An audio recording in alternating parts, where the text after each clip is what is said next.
I want to welcome you to the last of what's been a great Perspectives on Digital Humanities series, which is co-sponsored by the College of Arts and Sciences Interdisciplinary Humanities Research Center, the University of Delaware Library.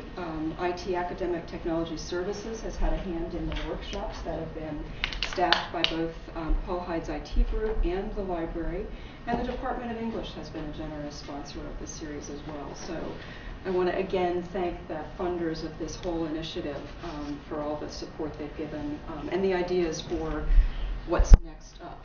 Stay tuned for what's next up. It's especially nice. We've had faculty from Harvard, from King's College London, from the University of Virginia, Bryn Mawr, as well as faculty in the English department here working on digital projects already in this series. But it feels especially nice to be able to end this series with not only Ritchie Garrison, who's a current faculty member, but also an alumnus, Pat Keller, who's here today as a stand-in for the team of 4 project directors. Not a stand-in, a collaborator. If you saw the flyer, Lynne Anderson was the other big name on the header with Ritchie, and Lynne is not able to be here today. But Pat is an alumnus of the master's program in what was then early American culture. She's has the certificate in museum studies and a PhD in Ham Civ. So she's a triple alum of our programs. And so in that sense, it's nice to see a tag team of a current faculty member and a student, ex-student, current teacher. A little bit more about Pat and Ritchie before we get going. Oops, I turned 2 pages. I'm going to get your stuff right. Dr. Keller has served as the director and curator for the Heritage Center of Lancaster County, PA, which is a history decorative arts museum. She's been on the board of the Alliance for American Quilts, a national humanities nonprofit. She's assisted with the development of the Quilt Index, an online sortable database. And she co-founded the online Quilters Oral History Project, Quilters Save Our Stories, SOS. She has studied information technology and taught material culture courses, methodologies at Millersville University. She served as the curator for Barrett Studio, providing curatorial services to regional cultural historical organizations. And she's here today as the curator of digital collections for this NEH-funded Sampler Archive project. Ritchie Garrison probably needs no introduction to this crowd, but I'm going to do it anyway. Dr. Garrison directs the Winterthur program in now American Material Culture, significant name change under his watch. And he teaches courses in material culture, decorative arts, and U.S. history. His books include Landscape and Material Life in Franklin County, Massachusetts, American Material Culture, The Shape of a Field, which was co-edited with Anne Smart Martin, After Ratification, Material Life in Delaware, 1789 to 1820, which is co-edited with Bernie Herman and Barbara McLean Ward. We're seeing the history of material culture studies at this university in these projects. And 2 carpenters. And 2 carpenters, architecture and building in early New England. Other research projects include a study of outbuilding patterns in the early Republic, research on early warehouses and commercial structures in the early port cities of the Atlantic world, the development of center tables in 19th century America, and an edition of Civil War diaries kept by officers in the Massachusetts 54th and 55th Colored Regiments. Some of you might have attended that talk recently in the Emancipation Semester series. The Sampler Archive Project, the subject of tonight's presentation, is funded by the NEH's Office of Digital Humanities, and it's being undertaken through a really amazing and robust set of collaborations with the University of Oregon's Center for Advanced Technology and Education, the International Sampler Consortium of scholars and collectors, and museums around the country with significant collections of American needlework, samplers, and other girlhood embroideries. Lynne Anderson, as I mentioned, who's the director of the University of Oregon's Center for Advanced Technology and Education, was the co-PI on the grant, and unfortunately is not able to be here tonight. I don't see Linda Eaton yet. He's probably still on the road from 95. I wanted to have a chance to make her stand with her team. But then also a shout out to Debbie Andrews. Where did she go? Way back here. Yeah, Debbie and I were talking the other day, and we went back through our emails. Lynne, out of the blue, contacted Debbie in 2009 to say, do you think anybody at the University of Delaware might be interested in collaborating with me on an NEH proposal? And Debbie did her usual magic of putting people together. And we're going to hear about the rest of this project story tonight from Ritchie and Pat. So join me in welcoming them.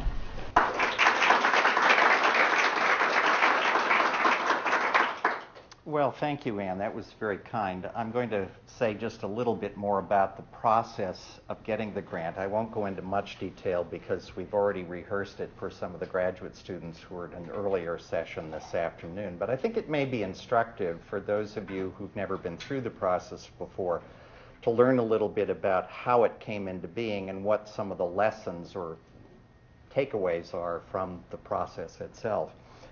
Debbie did indeed tell Lynne Anderson, well, you really, and sent me an email, I think, while I was on vacation in Massachusetts in the middle of June, that there was this possible project, NEH project, with samplers. And I wondered what that was all about, and I had to come back to the university anyway to do some things for Summer Institute. So I came back, and Lynne Anderson and I met and had done some correspondence via the internet anyway. And what started it all was the fact that Lynne had written an initial grant to the National Endowment for the Humanities, and it had been declined.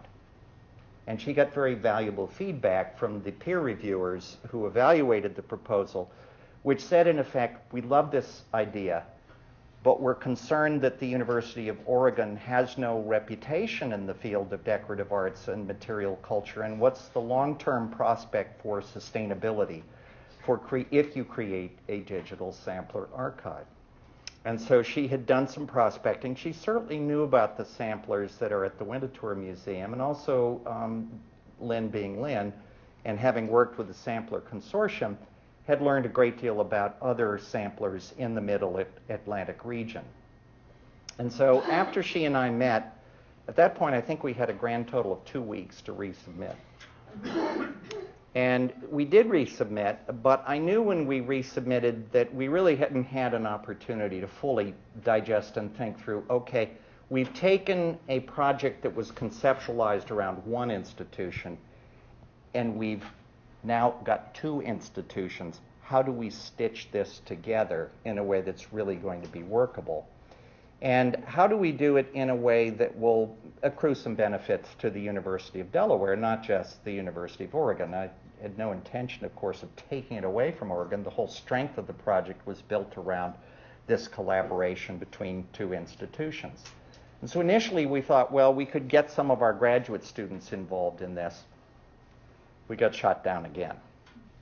And it was at that point that Lynne and I, at this point, had a longer relationship to work from and made the decision that we really needed to rethink certain aspects of the project. And one of the things that I made sure happened this time was that we build into this a team that really could bring the right sets of resources to bear to reassure the National Endowment that we not only had the intellectual game under control, but that we had people on board who had the necessary degrees, the necessary experience, and one of the key components to that was Pat Keller. Pat had worked with the Quilt Index, which in many ways, I'm going to talk just a little bit about the Quilt Index this evening, but had foregrounded some of the learning that was necessary to go on before we created a database that involved samplers. And samplers have different sets of problems, and that's kind of where I want to begin this evening. So NEH awarded us 2 years ago a $300,000 grant to begin the design for a digital sampler archive, and that's what we're going to be talking about. Okay. First of all, let's make sure we're all on the same page. What are samplers? That's not quite as easy a question as you might imagine. Samplers in general use a variety of stitches, patterns, letters, numbers, design, and sometimes text in full words, etc., on top of a ground structure, often linen, but not exclusively linen. You see one here by Mary Skillings, you need to be aware of how complex these objects are. The more you go into their study, the more you begin to realize that they are deeply layered and are completely fascinating and are relatively neglected by scholars. It's not that nobody has looked at them before. People have looked at them intensively. But they have been, in many ways, a matter for the sampler collectors and the aficionados, and have tended not to rise to the level of academic scholars. A big mistake, in my view. These are objects that have an enormous amount of information about literacy, about craft, about textiles, about politics, about education of various ethnic groups. Samplers were made by a huge variety of women. They were not only made in elite schools, which is what many people think. They're about the ways in which people were taught virtue, literacy, various kinds of craft that could become important if you had to sustain yourself through that craft. Many women made their livings using their needles, using their knowledge of the kind of data that was encoded in samplers.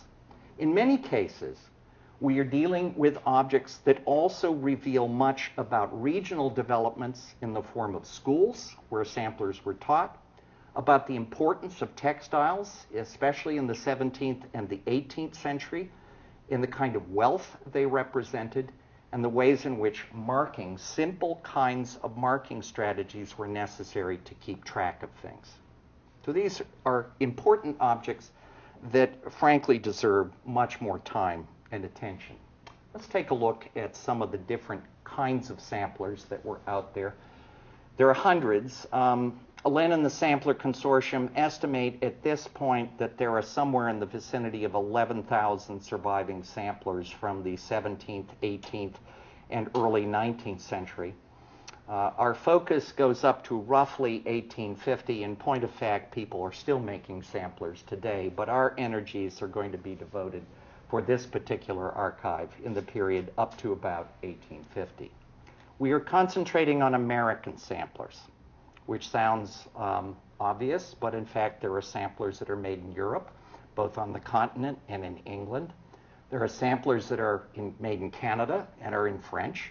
There are samplers in Mexico. There are samplers in many parts of the world, in part taken there by Europeans who migrated and brought their traditions with them. The two that you're looking at here give you some sense of the challenges and the complexities of the samplers. On the left is what we would think of, I suspect, as a fairly typical kind of sampler, which includes an alphabet and a verse. It's a little hard to read because it's somewhat pixelated, but it says, Esther Cogsall is my name, and so I tread the clod.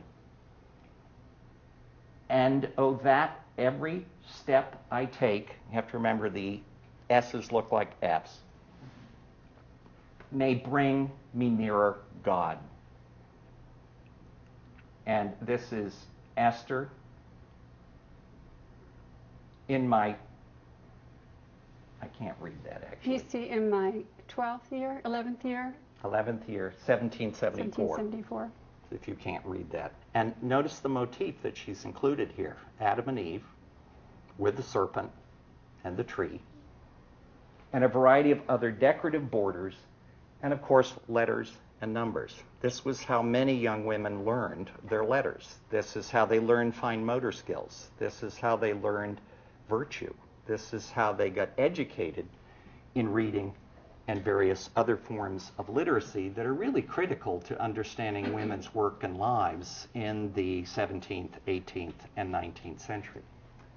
Another type of sampler that was very common was the sampler on the right, which is a family record, which is now in the Lynne Historical Society. And here, these were particularly popular in New England, but here you can actually see that the family register is included. So there's the marriage of the parents, there are the births, and in some cases the death dates of children who were born to those parents, and then there are various sayings that go along with it, plus a rather attractive landscape view, albeit highly stylized, of a house and a funerary monument here, which actually contains the initials of the brother that died in this particular family. So these are complex objects. They have a lot to tell us, not only about the process of stitchery and the kinds of schools that women went to produce these sorts of things, or at least to learn some of the skills. Some were taught at home.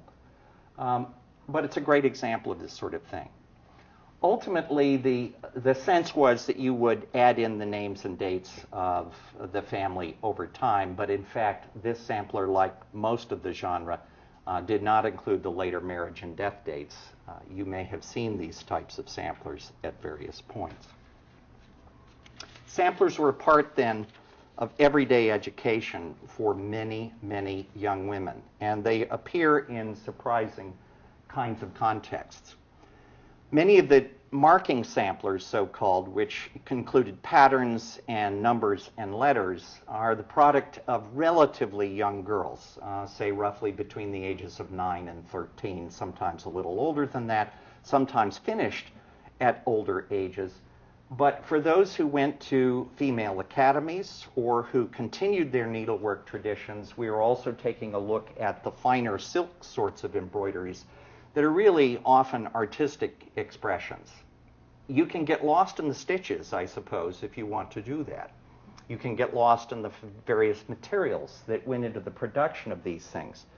But notice that these are also layered with symbolic information, and I had to include the map view here because of Martin Bruckner's new exhibit at the Winterthur Museum, which, if you have not seen, please do go see it. It's a wonderful exhibition, and included in it are things like this schoolgirl map that was produced as part of an embroidery tradition. Both of these are at the DAR Museum in Washington, D.C., which is one of the pilot sites that the Sampler Archive is working with as part of this process. And I need to move along. I want to remind you that you cannot always tell without doing the research who made these samplers. Yes, you may have the name, but in fact, both of these samplers were made by African Americans who were trained in the traditions of European-style samplers or American-style samplers, depending on the time period in which they were made. The one on the right is actually at the Winterthur Museum, and I'm going to leave to Linda Eaton, who's been able to join us. If you want more details on this, you can probably get them better from Linda than you can from me. But the woman who created this was, in fact, the mother of the first African American who graduated from the University of Pennsylvania. So these are samplers that are complex, that don't always do what you expect them to do, and don't always tell you the political and ideological stories that you would assume would be embedded in them. The one on the left by Mary Petz was produced at the Oblate Sisters of Providence. She was trained by an African American nun to do that sampler. And it is, as you can see, the main visible word on it is virtue. This is the way in which many people, irrespective of their color, of their ethnicity, of their background, got trained in literacy. It is not limited to African Americans. On the left is another complicated object. At what point is Western European hegemony displayed in a sampler created in the Cherokee school, mission school, before the Trail of Tears took place, that forced the migration of these people to what would become Oklahoma? And on the right, your right, is a sampler that came out of the mission system in Hawaii. These things are extraordinary survivals in their own right, and I need to go to some of the problems associated with them. Why create a sampler in the archive in the first place? Well, one is to begin to allow people to do very sophisticated kinds of study and searching so that you can use these samplers in a serious way for academic as well as popular forms of research. But another piece of this is about the preservation of these objects, about the fact that the samplers are fragile. They are subject to all of the kinds of damage that conservators try to mitigate, but that are sometimes hard to mitigate. Many of them have been put into drawers and are hidden from view. That actually tends to preserve them a bit better. Many of them have suffered fading in their dyes so that they can now become very hard to read, and we won't go into the details about that, but they can be very hard to read. They are frequently not well documented. You can't just look at a sampler and just make the assumption that you know what they're about. Certainly you could not tell that those samplers produced by African American girls were produced by African Americans. They don't look any different than those produced by white Protestants. Their importance is overlooked. We need to pay attention to the kinds of information that they are capable of giving us, and the creation of the sampler archive is in part a strategy for allowing us to do that. We had, as we set out on our grant proposal, the following goals. We wanted to establish a standardized kind of vocabulary, which you would think would be simple. It is not simple. What people call certain kinds of stitches and motifs are often complicated, have evolved over time, and are still not stable. We wanted to create and design a searchable database. That has proven to be harder than even we thought it was going to be, and we are still working on it, which is why I'm not showing this to you online right at the moment, but we'll get there as to some of the lessons learned from all of that. We knew this was going to be complex, and so although the grant initially included data from 3 pilot sites, we expanded it to 4, in part because of really important grassroots work that Pat did with the Chester County Historical Society. And those 3 sites are the DAR Museum in Washington, D.C., which actually has one of the largest collections of American samplers, the Winterthur Museum, which is close to home and near and dear to our hearts in this location, and the Rhode Island Historical Society, which is a smaller organization and therefore would allow us to test how do we work with a small organization which has limited staff and very limited kinds of budgets. The budget did include grants of funding so that each individual institution could use money as they saw fit with the approval of the project director, who is Lynne Anderson, to develop what they needed. So in some cases, like the Rhode Island Historical Society, they used it on photographic equipment, which allowed them to do high-end photography. More on that in a bit. And the goal was, from the very inception, to expand this eventually nationwide, and it now appears that we're even going to have to think about expanding it into Canada, because there's a lot of American samplers that were taken into Canada as a part of migratory patterns. It really should be included if we're going to create something that's comprehensive. And then finally, we were anxious to figure out strategies for supporting high-end academic as well as amateur, and I mean that in the very best sense of the word, amateur in the sense of I love what I'm studying, kinds of scholarship using various forms of digital tools and developing collaborative strategies for getting this off the ground. And so with that, I'm going to be quiet for a bit and let Pat talk about her experience with the Quilt Index. Well, the Quilt Index is a project that I became involved in when I was on the board with the Alliance for American Quilts. And it arose from a series of grassroots quilt documentation projects that began in the 1980s, where local groups, churches, women's academies, women's organizations decided that they were going to document quilts in their region. And this it spread as sort of like a fad, and each of the organizations took photographs of the quilts that they saw, compiled a list of questions to ask about each of the quilts and the answers for those quilts, and information about the owners and informants. And then a lot of the projects published books and thought they were done and decided to move on to whatever was next. Can we go forward? How do you go forward? I'll do it. Well, thank you. So this is a picture of what it looked like at Lancaster County Quilt Documentation Day, where our volunteers were trained to do the documentation of quilts. We were inundated in Lancaster County, as were many sites in Pennsylvania. Pennsylvania got done county by county, while other states were done on a state-by-state basis, because Pennsylvania is quilt intensive. But what happened was we wound up with projects in every state and outside of the United States too, with no common idea about database, about what the data that should be collected would be. The data, if they did put it in databases, was in different formats. We were working with different people who felt different degrees of ownership about the data that they had collected.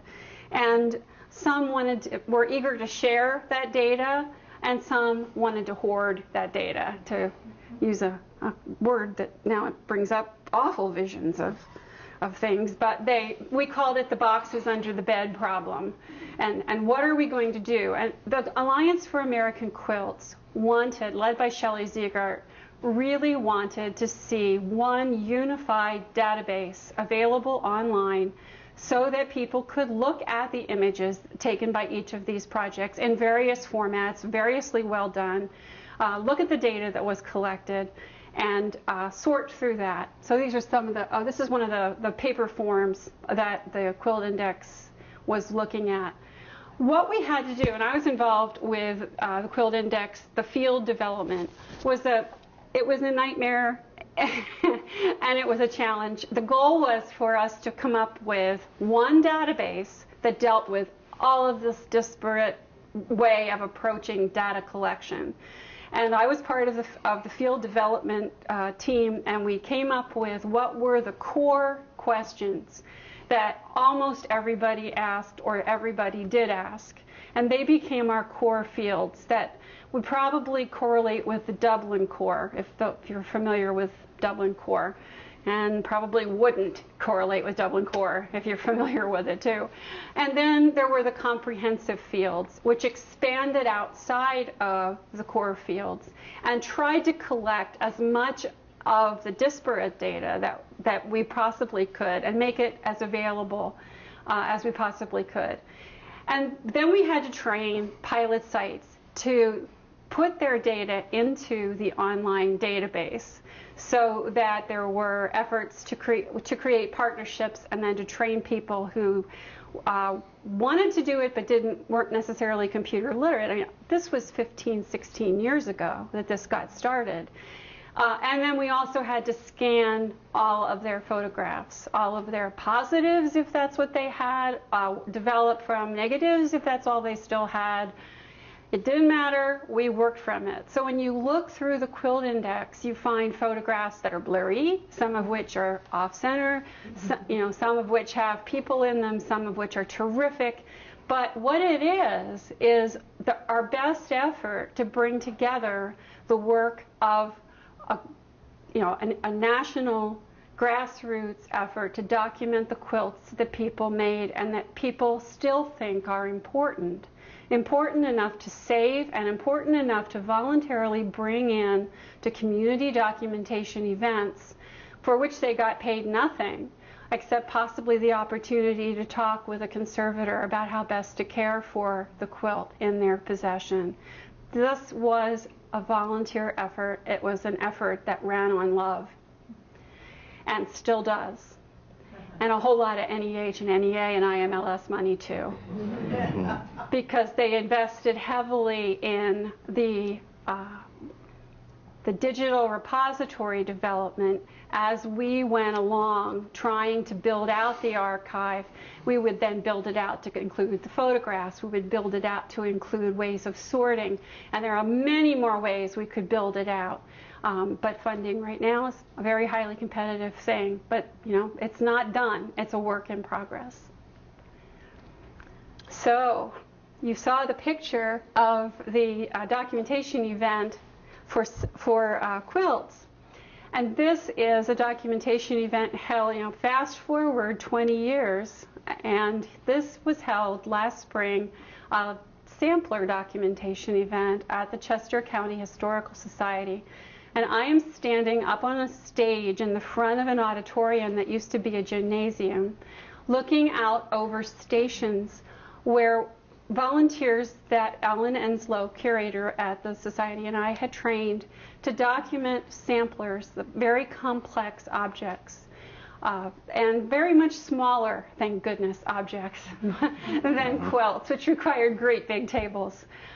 We have still, in this particular iteration of the project, we're working with paper forms in different colors that are coded, and we have people from the community that represent various ethnicities and religious backgrounds. We have photographers working in the back of the room up by the stage. We have a traffic manager, and we have documenters. And what we were looking at were some things came in that were in frame. The one on your left, it came from a private institution, very small. They wanted to have their sampler documented. And the one on the right is a family sampler. It was not framed. We were supporting it with another piece of material and looking at it for documentation. And we know that it was from a Quaker family because of the medallion, the Ackworth type medallion that is embroidered on the right-hand corner of that object. So this is the nature of field work. It's not white glove. It's not, scientifically, it's not lab-like. It is people, volunteers, trained to do what I found to be a more than adequate job of documenting objects that were put in front of them. And I think they did terrific work. Oh, and we did photography. We did photography on copy stands, and we did it on easels. And here we are. This is one of our volunteers testing out a makeshift copy stand. And then this is one of the objects on an easel, also a Quaker sampler from Sarah Miller, actually Sarah Levis Miller, whose family I've come to know very well through another research project. And now we want to talk about standards? I think we should talk a little bit about standards. This gets complicated and in many ways addresses one of the things that Pat mentioned. We are working directly with the public. This is a project that generates huge public interest. All sorts of people converged in Chester County on that one day. They left their gardening. It was good weather, by the way. It was in a beautiful April, day. They came anyway with their samplers. And part of what they got back was data about what it was they brought in that they wouldn't have easily gotten any other way. This kind of missionary work is often not what academics think about. And when we got into issues of photographic standards, we academics wanted to tell our volunteers how they should do things. Not a good idea. No, that approach didn't work out because I argued against it, basically. I represented the people in the field because I was married to one of the people in the field who was doing photography at Chester County, my husband Corey. And I said, you tell them what you want the outcome to be. You tell them the resolutions that you want. You tell them the formatting that you want. You tell them you want RAW files and JPEGs so that you can actually see what's in the RAW file. And you let them figure out how to get there. And after much back and forth, we tried that, and it worked. And it worked really well. So part of the message here is you need to trust the people you're working with. You really have to not let go of your sense of control, but to negotiate that control, to think about it right from the start as a collaborative kind of process. And to respect the competencies of the people with whom you are working, and not to assume that because you're an academic that you have a better way of doing it. And I think that trusting those relationships made a great difference. All right. In this slide, we show some of our partners for this project. Olive Graffam in the upper left and her assistant, who I've never met and therefore do not remember the name of, down below. Both of them are at the DIR Museum. Now, Olive, as you may have noticed, is not a youngster. And she approached this entire project with a great deal of trepidation. but she is going full blast on this now that she's gotten accustomed to it, with a little bit of additional training and with some confidence building. It's really going very well. And on the right are the staff members. This is actually Lynne Anderson right here, who's leading the charge at the Rhode Island Historical Society. She spent a week, and we had thought when she went in that we would be able to fully survey and study the 100 samplers that are at the Rhode Island Historical Society. During the week, I think they got 24 done. So we learned something. We learned something. These are not simple to analyze. They are not simple to work on with the database. And unlike the paper forms that we used at the Chester County Historical Society, these were actually entered digitally. In cases where we came across problems, Lynne called on the phone to the West Coast, to the programmer. He altered the program from the West Coast, and we could enter the data on new types of formats because of that ability to collaborate. It is a whole different world than in the era, the early era of the Quilt Index. The Quilt Index, right. Okay. Now we need to talk a bit about our record-keeping system here. This is still not fully developed. We are now on, this is not beta 1, this is now beta 4, we understand. One of the things we learned from working with Chester County Historical Society, from the Rhode Island Historical Society, and from the DAR Museum is whatever you imagine you can do as academics in a major university with a tech staff to support you, forget about it at most cultural organizations. They are often dealing with antiquated equipment, which has a way of collapsing.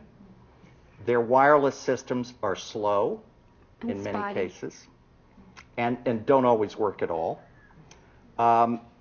You have to train yourself to be patient about these kinds of things and to learn the workarounds that are going to allow you to get your job done and to do what you set out to do.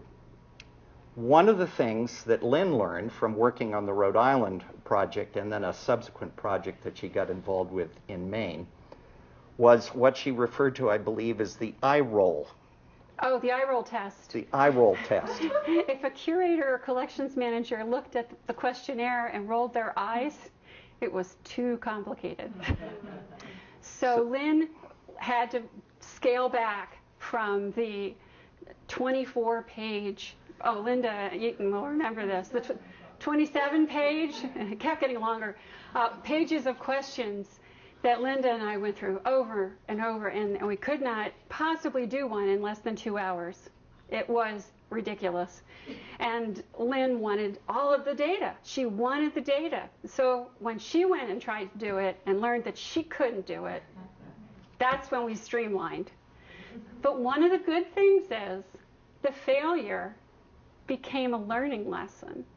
And a very important part of working in the digital humanities, in addition to a collaboration and a partnership relationship that's one of trust, is recognizing that failure is a way to learn. And talking about that failure without embarrassment and without hiding it is a way to share, is a way to teach other people. Don't do what we did. Try something a little more mild than that, a little narrower. So we now have essentially 3 levels for the sampler archive that have emerged by Beta 4. This is the initial basic record where we collect initial data.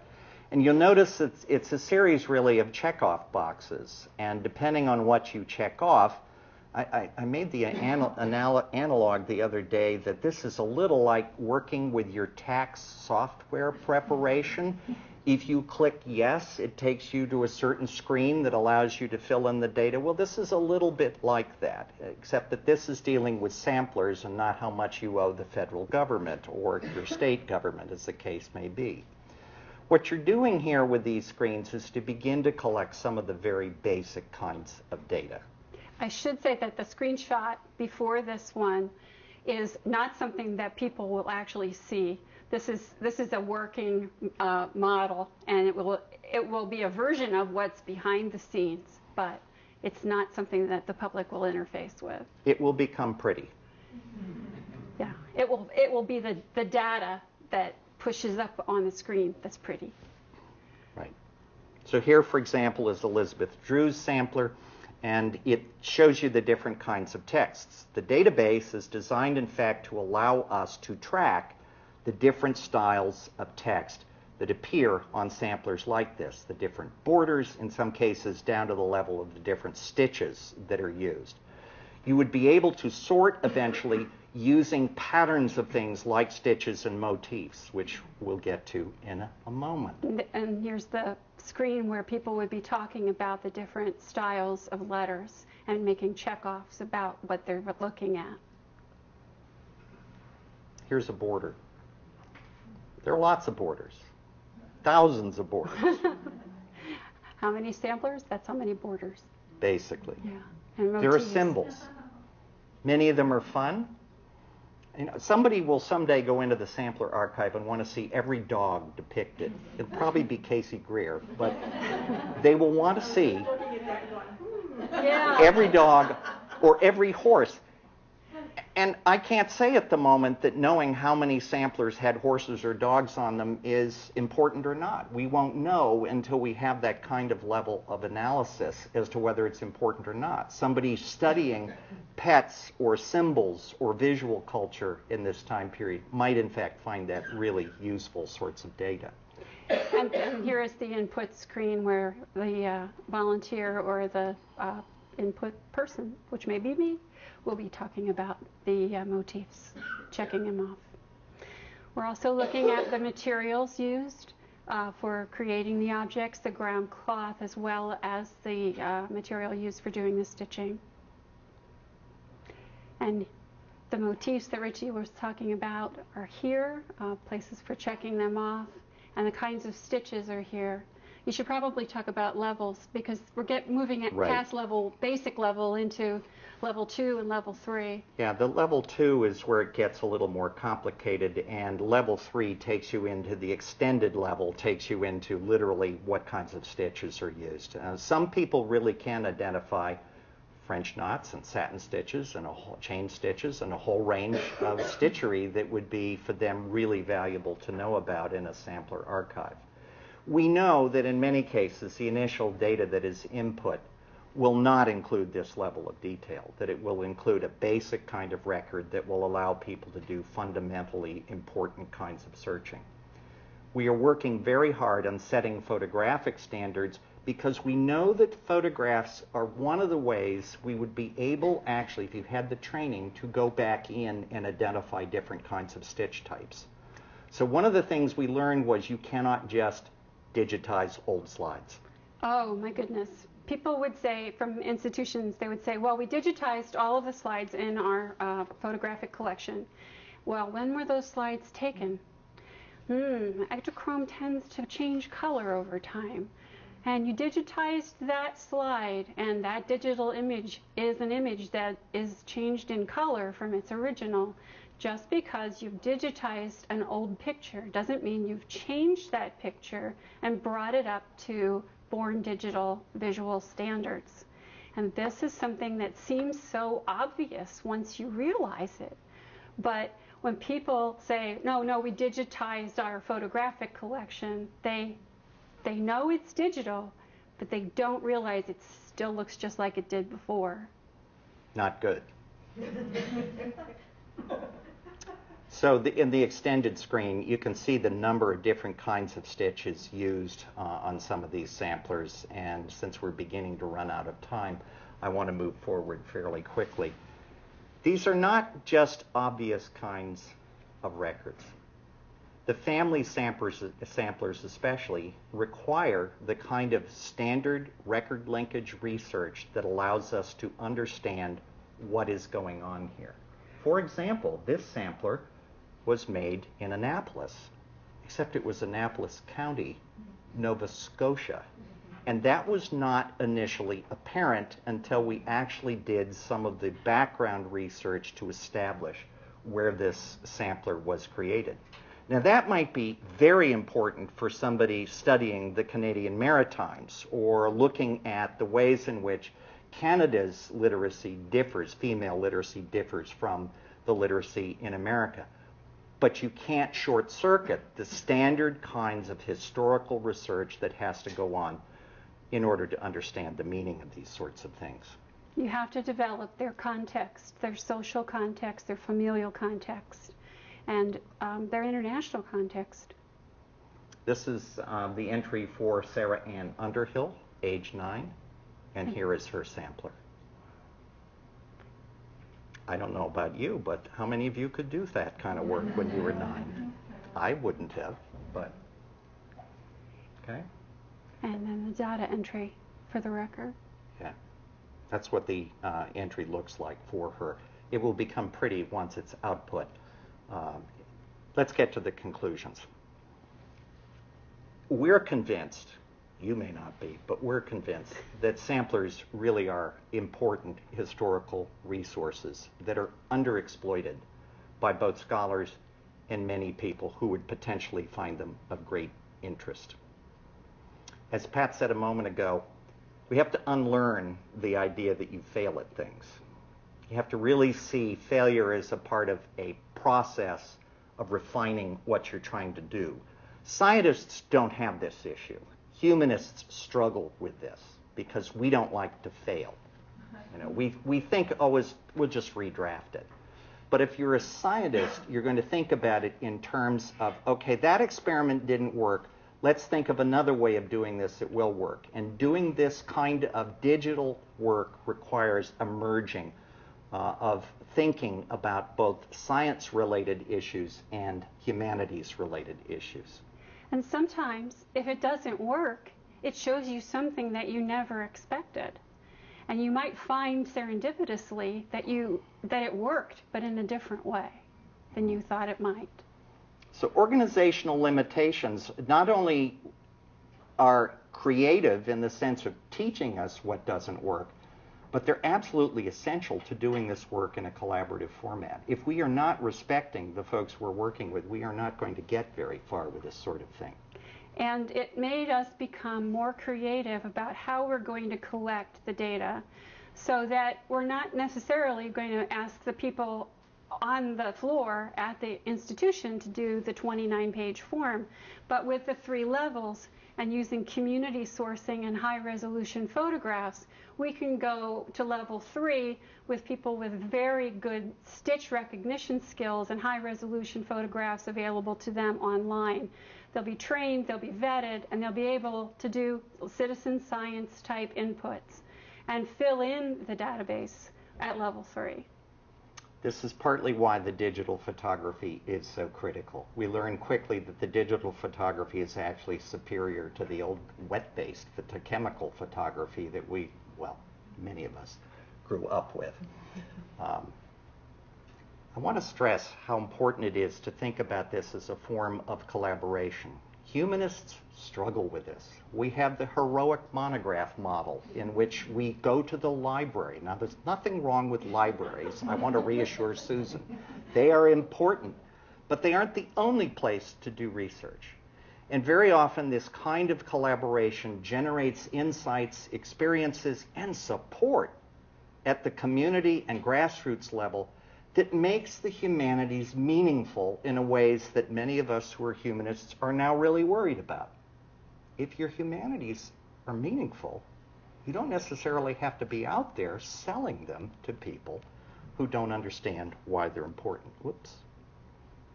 And then finally, science and the humanities aren't opposites. They're not in opposition here. We need to rethink what we mean by collaboration, to think about the ways, as Pat was talking about it at our workshop this afternoon, where we bend computer scientists in one direction and humanists in another direction, to find the ways we can compatibly work and the outcomes that we all want to find useful in the scholarship that we do. And with that, I'll close, and we'll throw the floor open to questions.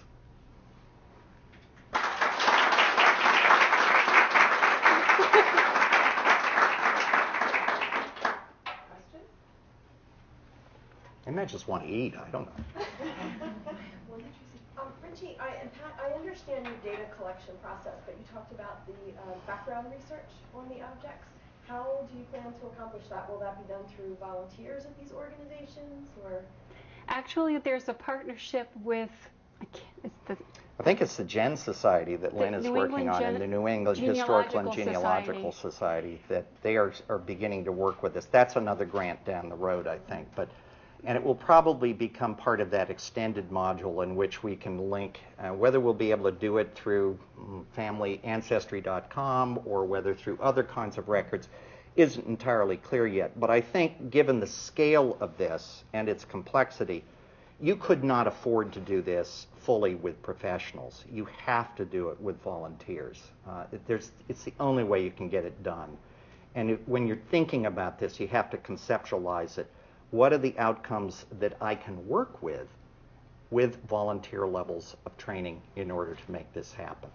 And one of those is making sure that people include citations of where they find the information that they put into the proto database that then the vetter looks at.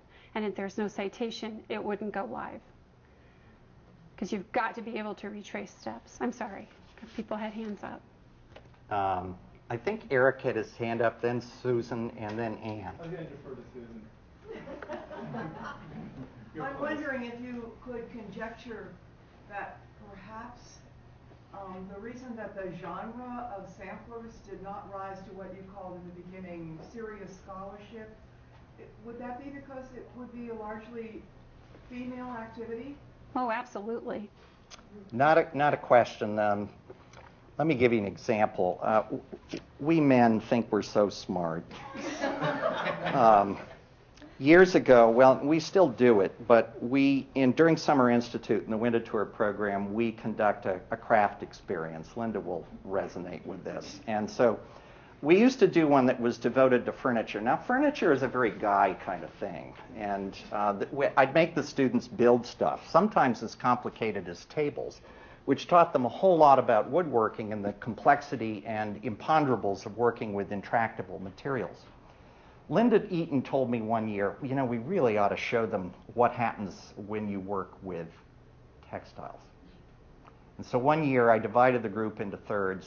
One third made something complicated out of wood. One third made something really simple out of wood, depending on their level of interest. And one group sewed using fabric that they had to cut out and hand needle and thread a man's shirt that reproduced one in the collection. I thought they were all women. I thought they were going to kill me by the end of it. Took them the entire 4 weeks of Summer Institute to do it. But one of the things it taught us was not only how complicated and hard that was, but how undervalued women's work was historically, and even in the present, where we don't know that kind of material, in part because it isn't well recorded in the sets of documentary records that historians traditionally rely on. It's not that it's invisible, and it's not that historians are uninterested in these kinds of questions, but we often haven't paid attention to some of these things to help us understand the complexities of the materials, of the work processes, of the social lives, of the economic lives, of the politics of people who are doing this kind of work. I think that we need to think hard as academics about the definition of the word text and what constitutes a text. And does it have to be linguistic? And is there a different kind of language than that represented by letters? Because even the pictorial samplers or needlework pictures are texts. You just have to learn how to read them. And just because you can't read them doesn't make them not evidence and not textual. All right, Eric. Well, this was my original question, but in fact, I just to add to what you're saying there, I think also just the amount of work that's involved is probably one of the things that kept these sources from really being mined. I'm thinking Laurel Thatcher Ulrich's going over a midwife's diary, and of course historians knew about it, plugged in here and there for things like the weather on a certain date, but it really required Ulrich's intensive engagement with that in Yeah. order to make it shed its value or open its value. My own question was, you know, I find it kind of interesting that the Digital Public Library of America opened last week listed like the Digital Public or the Digital Quilting Library of America, in a sense. And I'm wondering if there's been any interaction with the National Digital Stewardship Alliance in the project, because what you're talking about with the standards and what you need to do is the same kinds of discussions that are going on with the NDSA, and they're also, I mean, the way the NDSA is set up, it's collaborative, it's a whole bunch of cultural institutions that are engaging with the Library of Congress for exactly the reasons that you're spelling out here. Yeah. The short answer is no, not to my knowledge, and the longer answer is we probably should engage with this group. And I just wrote it down. Yeah. Because So I will. you and I will chat. That would be helpful. And then Anne, I think, had the next question, and then David. Just a couple of quick questions. I'm familiar with a very crude database that the Society of Colonial Dames Yes. put together, Yes. but all they tell you is the decade of the sampler and the name of the person. So I was wondering whether you're trying to connect with them in any way. And the other question has to do with another workshop from I think last month, and that's the question of copyright. And what happens when you digitize a sampler and put it on the web? How do people feel about, obviously citation is there, but suppose somebody wants to reproduce the sampler and put it in a textbook or something like that. Are there those kinds of issues that you're having to hire a lawyer who knows about intellectual property? You want to answer that, or you want me to take a stab at it? I'm perfectly willing to go after it. Well, first of all, yes, about the Colonial Dames database, that was an attempt to reproduce in database format all of the samplers that appear in a particular publication, Bolton & Co., which is fairly standard in the field. And it's not gone very well, and the woman who has spearheaded it has failing health. And I have been in touch with people involved with that, and as has Lynne, and it's not going forward at this moment as a viable, working, growing project. So they're not actually digitizing the original sampler, they're simply digitizing the photographs that were taken. No, they've tried to track down the original samplers, and that's what their photographs are. Okay. Their database has lots of problems. Your second question about copyright is a very good question, and it's one that each of the partners had concerns about. And what we talked about with the partners was the idea of tiling and the idea of not thumbnails, but a workable size image that would appear on your screen so that you could see the sampler overall view, but not so high resolution that it would be well suited to copying onto a mug or a t-shirt or whatever you have. But then there is a program, I don't know, Zoomify or whichever one we'll use, that allows you to take the very large file, the high resolution file, cut it up into little blocks, and put it behind, in a way, if you can think about it, behind the little one that's on your screen. And so if you mouse over to a motif that you're interested in, you really want to look at that dog, and you click on that dog, the tile of the dog pops up in high resolution, but that's the only part that will. So because there is this ability to go from low resolution to high resolution, there is a way to protect the high resolution file from being completely sucked up by somebody else as one complete file. I don't know if you can suck up every one of them and rebuild it, or whether what safeguards there are in place for that. Will be on each page for each quilt the information on how to contact, if it's known, the owner, or if they're not anonymous, if it's a public institution, who to get in touch with for copyright and use. The way the copyright law reads, technically these things aren't thought to still be in copyright because their original creators have been too long dead. That said, there is a fairly significant debate amongst museums as to whether they hold intellectual property rights to their particular collections. And that, as far as I know, is not a fully resolved legal matter. And it is a matter of concern because, on the one hand, it reduces the sorts of choices that you have. And what Pat was talking about is this kind of workaround to the ways in which legal intellectual property rights both hinder and enable certain kinds of research. It's a really difficult problem. Museums are too poor to be spending $500 an hour on specialized legal counsel to argue this stuff out, and nobody wants to go forward with the first court case. So we just don't do it at all in many cases. David. Yeah, I guess my point relates to science and humanities, and kind of bringing my social science perspective with this incredible database. My goodness. And humanities tends to be more qualitative. I didn't see, how are you going to deal with this without really developing statistical models for analyzing it in terms of getting into it, getting the kind of the overview. I mean, this is kind of reminds me of the old phrase of paralysis of the analysis. You've got so much data. How are you going to get into it?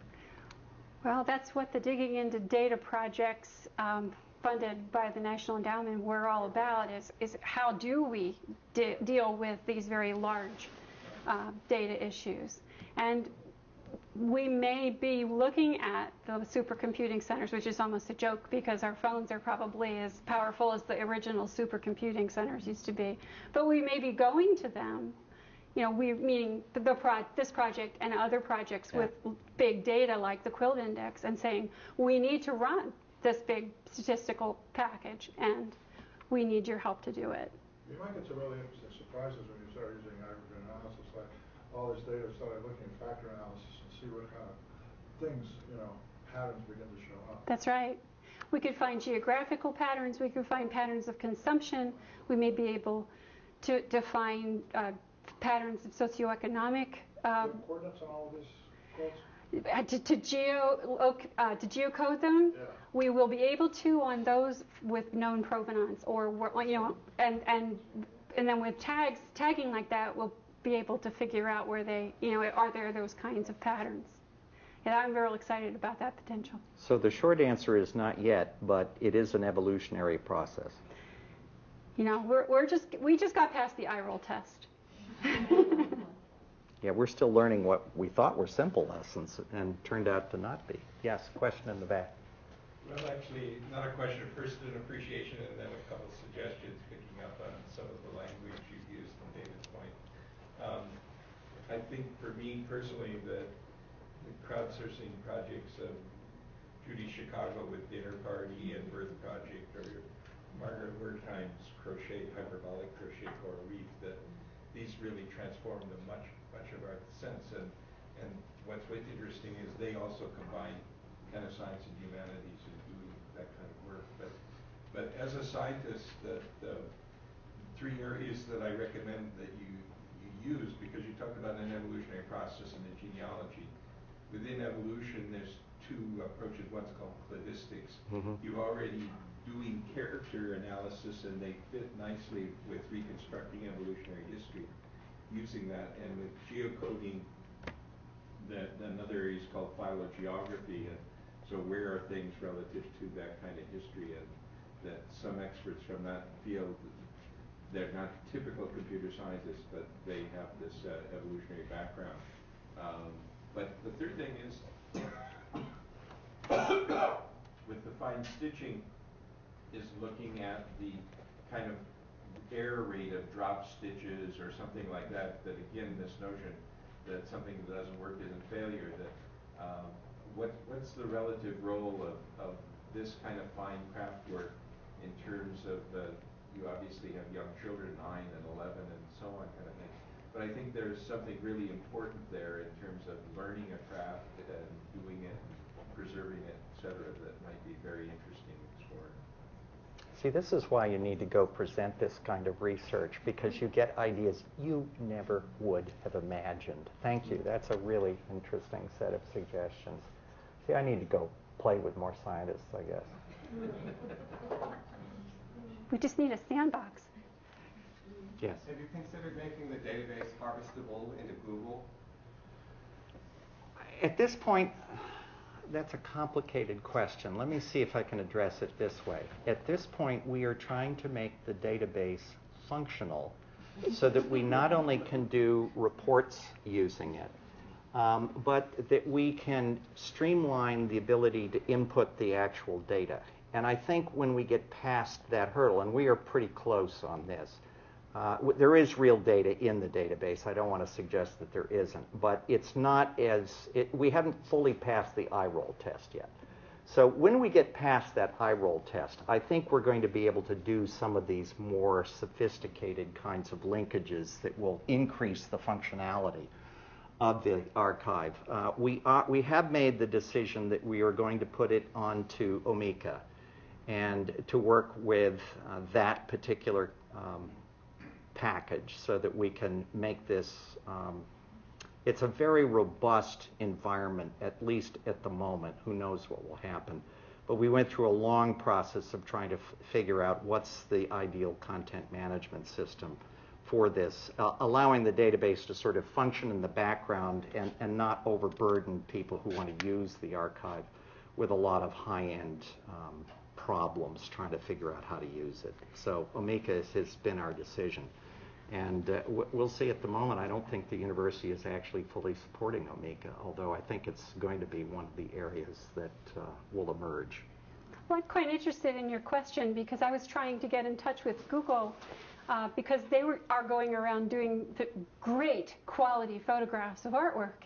I thought, wouldn't it be wonderful if we could partner with them for the photographic aspect of what we're doing?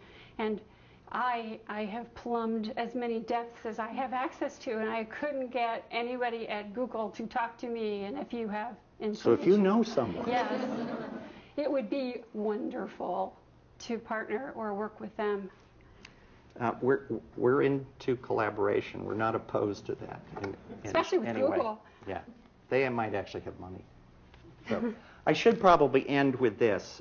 We are involved. We received a $15,000 grant from the Delaware Humanities Forum to conduct the next iteration of this, which is the Delaware part of it. And starting this June, there will be a concerted effort in each county in the state to do a sampler ID day.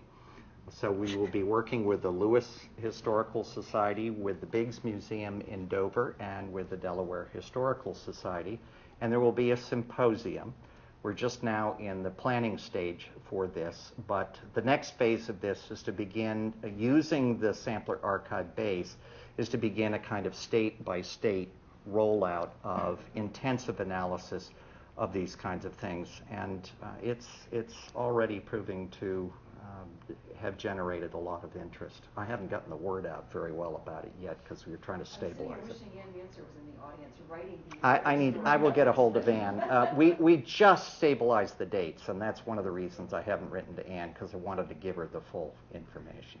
So it really is a lot like the Quilt Index project, except that the state-by-state model isn't coming from the grassroots so much as it is the project going out to the state and saying, are you guys interested in working with us?